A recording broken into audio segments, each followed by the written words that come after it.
Today's Dallas Cowboys report is presented by Roan. A new sponsor alert here. I'm wearing one of their commuter dress shirts, and trust me, you're not going to find a more comfortable, breathable, and properly fitting dress shirt. They're giving you guys 20% off your order at roam.com/chat when you use promo code chat. We'll tell you more about them later on in today's show, and we appreciate Roan being a new sponsor here at the Cowboys Report. But the big news of the day, and I'll use the term likely here, but it's bordering on very, very, very likely from that standpoint. Dak Prescott not expected to start this week for the Dallas Cowboys. He's still rehabbing, although he is making progress from that standpoint. Dak, per head coach Mike McCarthy, and originally broken by Todd Archer earlier today from ESPN. Dak will throw, as Jerry Jones had said he would, after practice. He'll join the quarterback school, which is the whole thing Mike McCarthy does for his QBs, and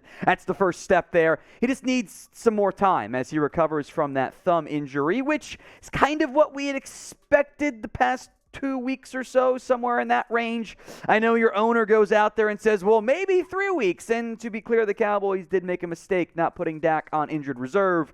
But it is what it is from that standpoint there. But we're still where we've been this entire time. Well, at least since the Cowboys won a bunch of football games, right? Not immediately after, because I was in shambles. There's no reason right now to rush Dak Prescott back. Yes, I would love to beat the Eagles, win the NFC East, get that number 1 seed to buy all that valuable stuff. But it's a long season. Until Dak is actually medically cleared, there's no reason to bring him back because you're winning games. You could lose the next 2. 3, whatever, which I think we'll have Dak back by then. But if I had told you the Cowboys would be, they'd go 4-3, 4-2, 4-1 without Dak Prescott, we all would have said, where can I sign? How quickly can I sign? We should all be thrilled with the job Cooper Rush has done. More on him in a little bit. But this is what happens when your owner does the whole selling of hopium. My boy Katie Drummond of Cowboys Wire called him Optimist Prime. It's a fantastic nickname. They always do this of he could be back really soon. Like, you could see, the quarterback could be out on the field and, getting carted off, and Jerry would be saying, well, if it's the Super Bowl, he'd play today. It said about Michael Gallup, and then it took him 4 weeks to get back. So I'm in no rush here. Let that thumb actually heal. Let him get to where he can properly grip, properly spin the football. Yes, you can do the easy lob right now, being able to throw the velocity on it that you need to make NFL caliber throws. Let that actually come back. Remember, folks, we're actually at the start now of the 4 to 6 week window. We're not at the 6 week time frame. The surgery was done on Monday, 4 weeks ago on Monday. So we're in the middle of that initial window, despite maybe Jerry saying the whole, 2 weeks, we'll see. It's ridiculous, right? It's how Jerry tends to go. I do want to see Dak practice at some level this week. Even if it's a limited on Thursday or Friday, I would like that. That puts up a better potential situation for Dak to make his return against the Lions next week. I will make note that we are this close to 137,000 subscribers here on the Cowboys Report. We are 168 away. I want to get there. And there's also a challenge going on this week, as it is Cowboys versus Eagles week. Our Eagles Now channel, led by Chase Sr. F Chase in the comments if you want. We are way behind them in subs gained this week. Let's make that change happen. Hit that big red button and subscribe for free videos every single day right here on the #1 Cowboys YouTube channel. Now, the Cowboys' schedule sets up like this. You're not going to have Dak back week 6. Yeah, I said maybe a toss-up. I think that was on the negative side. I think week 7 is where you're looking at this point. And look, if you win the football game with Cooper Rush, maybe you take it even slower because, hey, why risk it for 95? Get him to 100, right? Once he's medically cleared, then make the switch. But he's not medically cleared at this point. So what do you guys think? Is Dallas making the right move with Dak Prescott and not rushing him back out there? I certainly think so, but I want to hear from you. Y for yes or N for no? This will be the pinned comments on today's video, so if the ad break comes, take advantage of it. Head down there, let me know. We'll go quick on this Cooper Rush stuff, then tell you guys more about Roan. Mike McCarthy says we're preparing for Cooper Rush to start against the Philadelphia Eagles, and that all very much checks out from that standpoint. That's as close as Mike's going to say to Rush's starting this week. And you have won football games with Cooper Rush somehow, some way, which I do find quite interesting from that standpoint. It's not always been the prettiest of results out of Cooper Rush, but wins are wins when it's your backup quarterback. I think we should all be pretty hyped about it from that standpoint. Now, I think if we're being honest here, folks, myself included, that maybe the dress shirts you wear to work aren't the most, maybe they don't fit right. They're just too stiff. They're a little bit older, or they're just way too loose and baggy because they're the athletic wear and it kind of fades away there. Not the case with Roan. 20% off when you use promo code CHAT over at roan.com/chat. The dress shirt was due for a pretty radical reinvention, and Roan has stepped up to that challenge. I am wearing the commuter shirt, and you guys should be too. Comfortable, breathable, super flexible as well. Mobility's everything when you're sitting at a desk, or maybe you got the cool standing desk these days. You want to actually be comfortable when you're at work, or if you're stuck in traffic, driving home. Maybe it's hot in Dallas like it certainly gets where I live.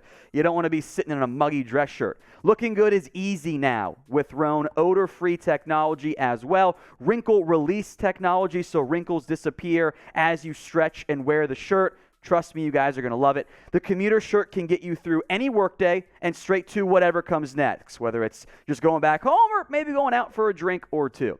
Head to roan.com/chat and use promo code CHAT to save 20% off your entire order. That's 20% off your entire order at roan.com/chat when you use code CHAT.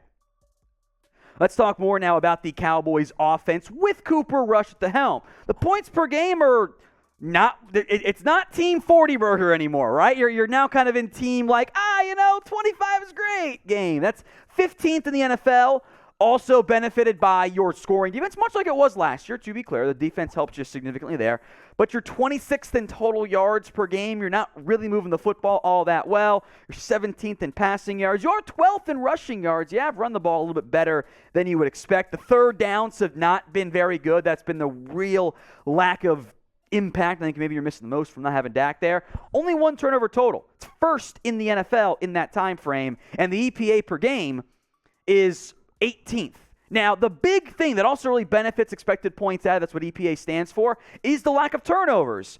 Turns out when you're not turning the football over, and Cooper Rush is number one in the NFL in EPA gained loss with turnovers, he hasn't done it all this year, that you turn the ball over, you lose points, expected points added, right? But to be 18th with no turnovers is also indicative of an offense that doesn't make the big mistake and hasn't had a chance or have been forced to carry your team in the same way we've seen this Cowboys team have to do for a very long time. The defense is huge, and with Cooper Rush at the helm, that's what you need. Smart football, no big mistakes. Win football games, however ugly or impressive it might look there in the end. If you had told me last week the Cowboys win against the Rams with 76 net passing yards and Cooper Rush has 102, I would have been, oh God, we got blown out. And they won by 2 scores. It's awesome. So be honest with me then. What is your confidence level in Cooper Rush? Scale this for me from 1 to 100. Admittedly, a much tougher challenge coming up this week, but hey, at least they're heading in the right direction. Let me know in the comment section. All right, some more injury news and notes here. Micah Parsons will be limited at practice today. Per head coach Mike McCarthy at his press conference, this is the Cowboys, in Mike's own words, being smart with his groin. There's no reason to overdo Micah on a Wednesday when he was able to get to the groin injury on Sunday, and you've got a big game coming up on Sunday Night Football. Micah doesn't need Wednesday reps and actual practice reps. The walkthrough stuff, yes, you want him out there, etc. So I'm not worried about Micah, who did, by the way, win Defensive Player of the Week for the first time this year. I was actually a bit surprised Micah came back in that game. You saw him on the stationary bike, and he's just shaking his head, not looking happy.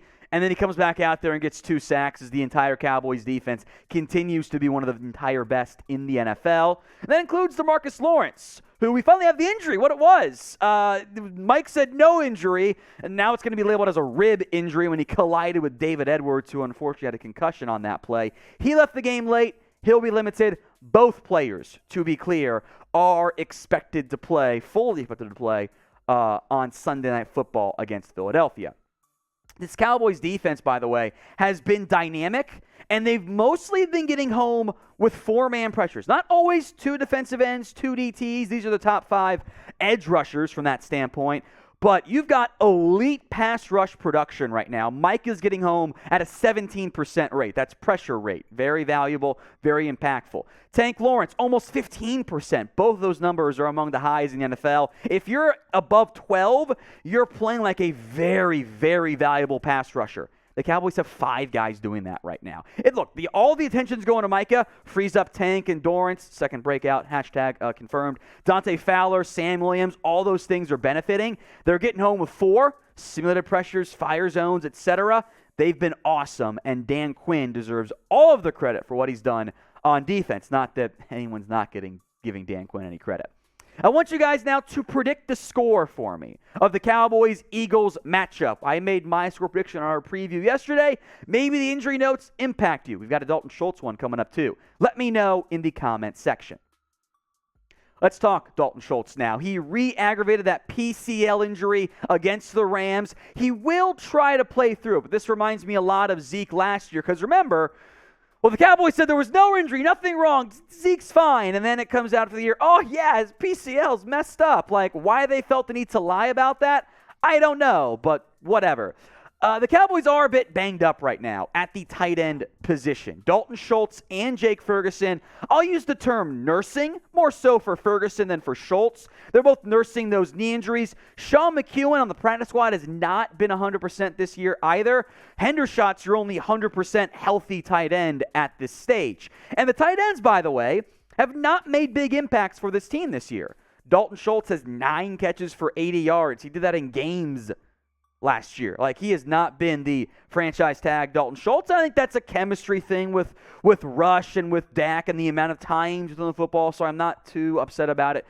Ferguson, Hendershot, the Young Bucks have shown some promise, but with the injuries, the Cowboys did make a practice squad change yesterday. Seth Green, not the actor, this is the former Minnesota, Houston, Allen High product, has been signed to the practice squad. The Cowboys have then cut Tucker Addington, the other long snapper. Clearly Matt Overton's job despite the miscommunication on the first snap, and then everything fine after that. Seth Green adds some depth at tight end, just in case things get worse for the injuries for Schultz and Ferguson. I am hopeful Schultz can play, but we'll monitor that one throughout the week.